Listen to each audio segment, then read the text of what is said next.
I was only 22. I had missed the war while completing my apprenticeship. When I joined up, I was stationed at HMAS Lonsdale and then allocated to the Mildura.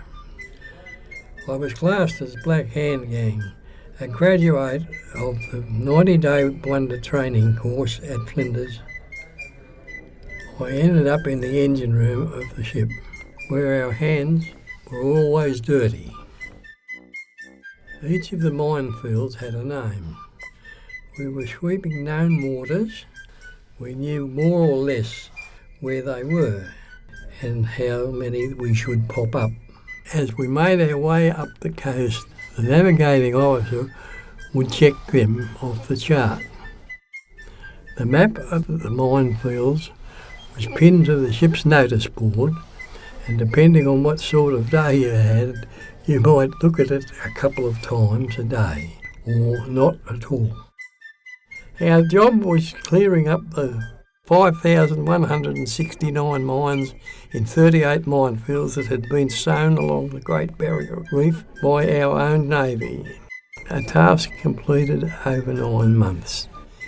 In that time, we only lost one ship, the Warrnambool. If we had thought about it too much, we may have realised what a dicey job it was. Day started normally down in the engine room at 5:30 a.m. to raise steam for the day's work.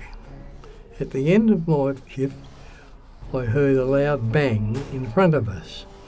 People on deck started running everywhere. The Warrnambool had struck a mine, and I looked up just in time to see its mast falling over. Our captain's request to pull Warrnambool out was refused by the commanding officer of the flotilla. Instead, a whaler with crew was sent with medical supplies and a line to bring back to the Mildura. With men down and a sinking ship, the first lieutenant of the Warrnambool had the call to hand the gunnery officer of the whaler his brand new uniform, with a request to take it back to Cairns so it wouldn't get wet. Meanwhile, a nearby harbour defence motor launch was drifting into the minefield. Attempting to back out, they caused a great surge of turbulence.